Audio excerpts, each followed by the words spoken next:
The R9 Leo. Leo.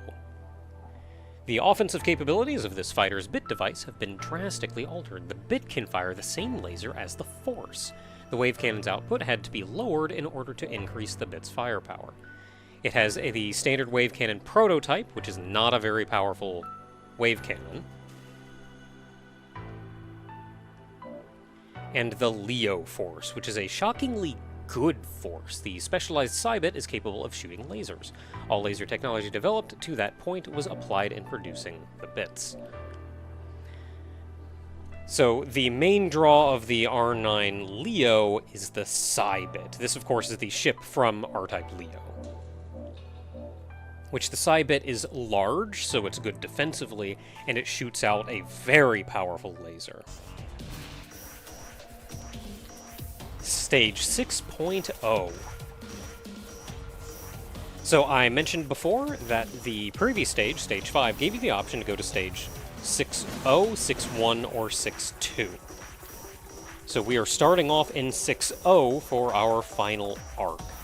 This is not the hardest stage in the world, especially with the R9 Leo, which is a very powerful ship. The Cybits as well let you shoot backwards, which is unbelievably good.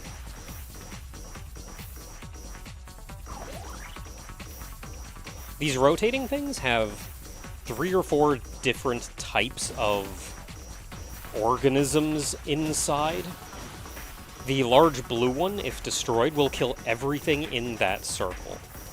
The yellow ones, as well as the red ones, are the only ones that shoot. So if you just see the pale ones, you don't actually have to worry about them.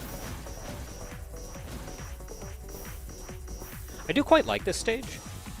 I have no idea what that ship does. I've always killed it before it does anything. I quite like this stage, though. The way the threads move out, showing you where these enemies are going to go. Though they also then frequently overlap the threads or send the enemies out in an odd pattern. So even knowing where they're going to go can still be a little confusing.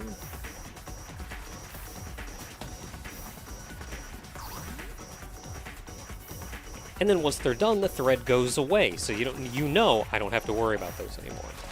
And if you kill these enemies quick, you don't even see what half of what it is that they would be doing. So I'm once again keeping red, though I think blue may be fine in this stage.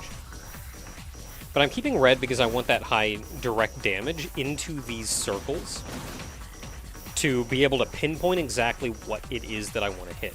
Blue may be fine, though, because you could probably get a bounce shot in there that will then reflect around and kill several of them in positions you otherwise wouldn't be able to get to.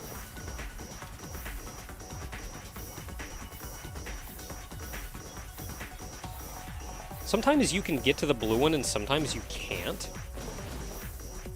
So sometimes you just have to kind of hope that you can get in and take out maybe the yellow one or the red one that's going to be in your way, or dodge as necessary.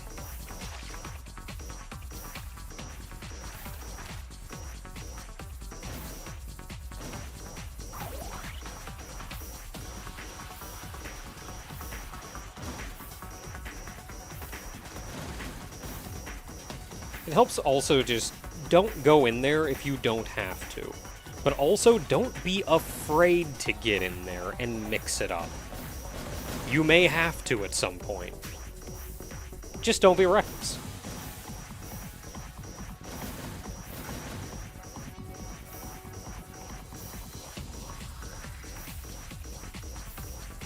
And here you can already see the threads. So you know they're either coming from the right or coming from the top. And so far they're only coming from the right, though you see them start coming from the left. And I think they knew that it was going to be difficult to hit an enemy behind you, so they had them move very slowly, give you a chance to swap your force around or some such. But the Cybits in here make it super easy to take care of them. Not even a threat at all.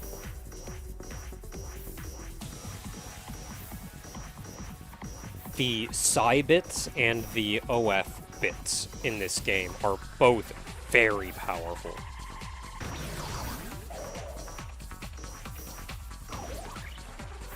And that brings us to the boss, who isn't terribly difficult, but can be kind of a jerk. So you can destroy the barnacles very easily. But your goal, of course, is the orb in the center. Don't let him corner you. And the barnacles grow back.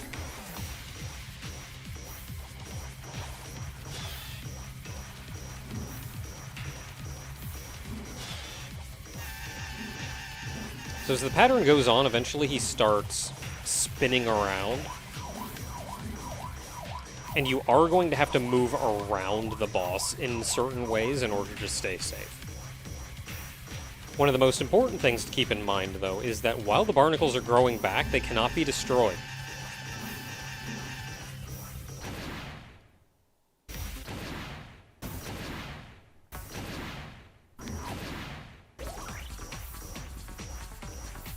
So do not put yourself in a position where you are standing in front of a barnacle that may grow back quickly. So just keep an eye on how long a particular barnacle has been dead for. And make sure you're not stuck in a position where one's going to grow back into you and you don't have anywhere to go.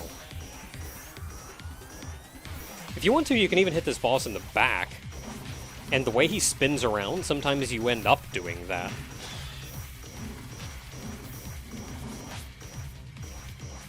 For the most part, though, I wouldn't worry about it too much. Just go for the front.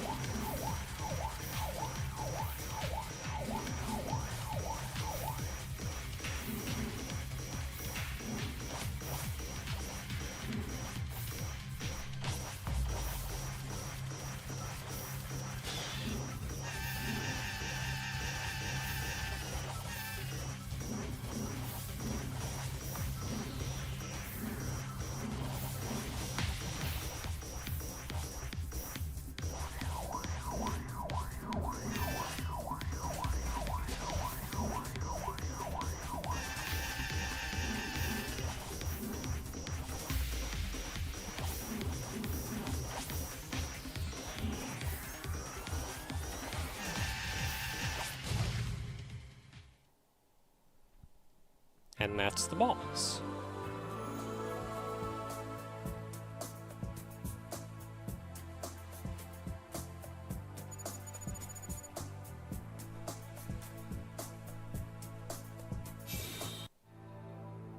The OXX Maro, an orbital strike unit developed in secret after the final OF series model, the OF5, was sent to battle.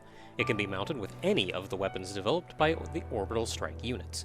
The craft was never formally deployed, and even its model name is only temporary. No one knows the story behind it. It only has the standard wave cannon, though a powered-up version of them. In fact, all of the wave cannons, because it can equip the ones that all of the other ships had in the OF series, the strongest one being the XX.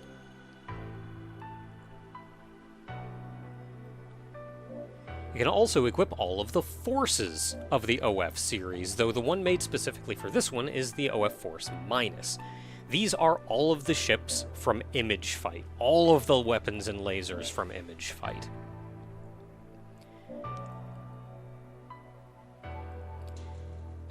And it has the most powerful bit in the game, the purple pod. It shoots out very powerful lasers that you can aim in any direction you please, though it can also equip all of the other pods from the OF series.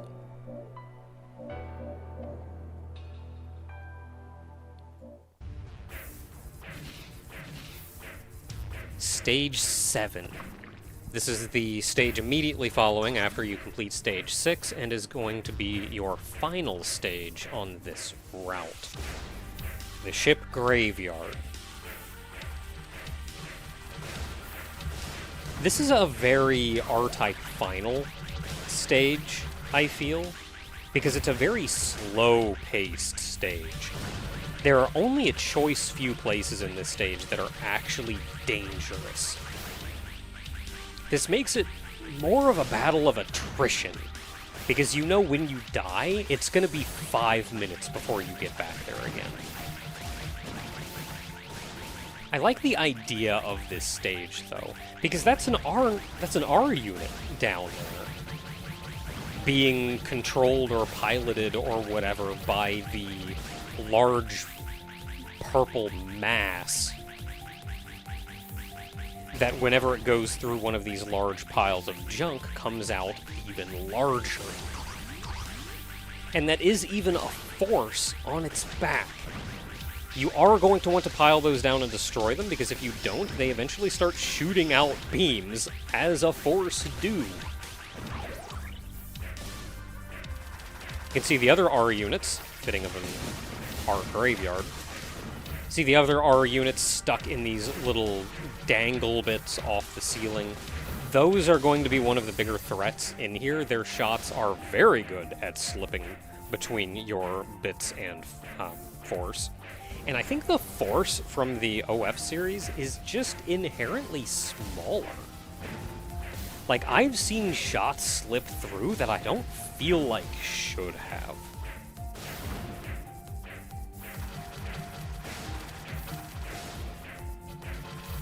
For this stage, anyway, I would suggest the blue instead of the red.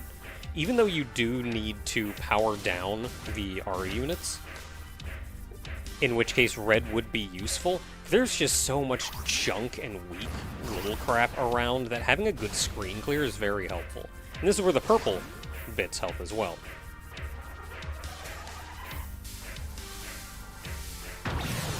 Now, I forget exactly what ship it is, but this is one of the ships that you can pilot.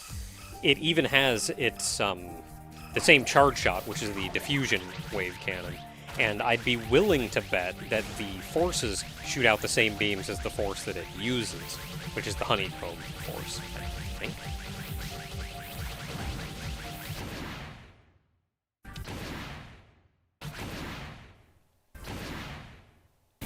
This is probably the single most dangerous part of the stage.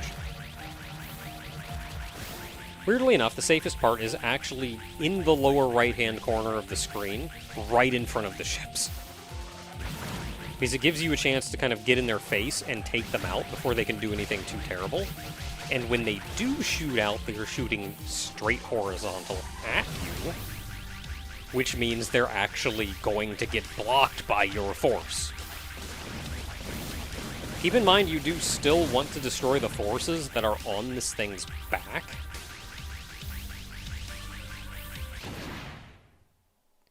And maybe don't stand in front of the hole in the ceiling. I actually advise going all the way to the right for this, but going all the way to the left works too.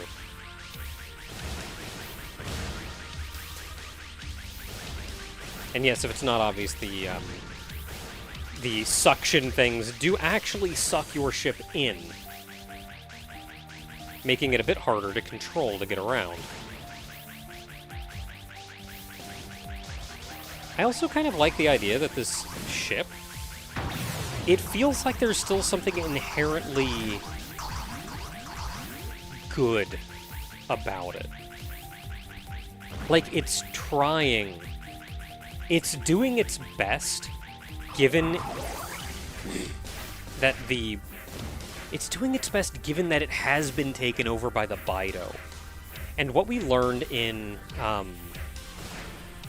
the tactics games is once a ship gets taken over, consciously, it's still trying to do the things that it did before. It still just wants to go home, fight in the war, or what have you. It's just its perception has been so corrupted that it can't tell what's going on anymore. But you see, every time it charged,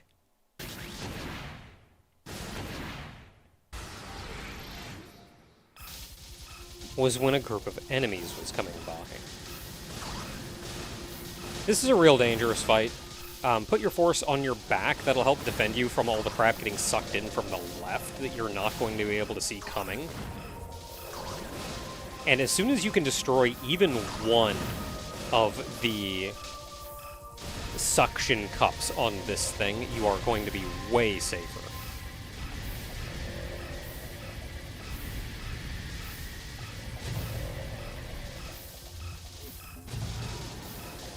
Because you can see the suction now is only directly in front of that, so you are significantly safer than you would be if they were all sucking in at the same time.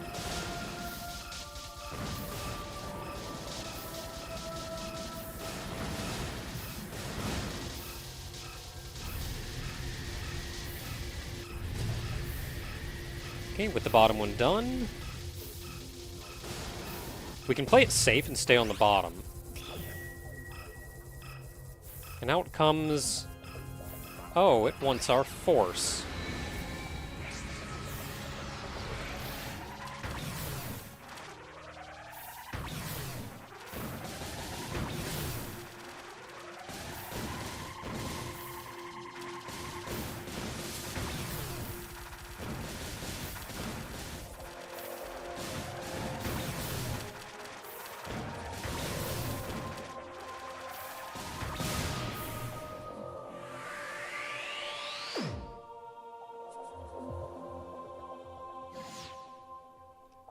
That is not scripted. If you don't kill it fast enough, it will kill you. This is the final stage, so normally it would be followed by kind of an ending and credits, but we're going to save that for a little bit.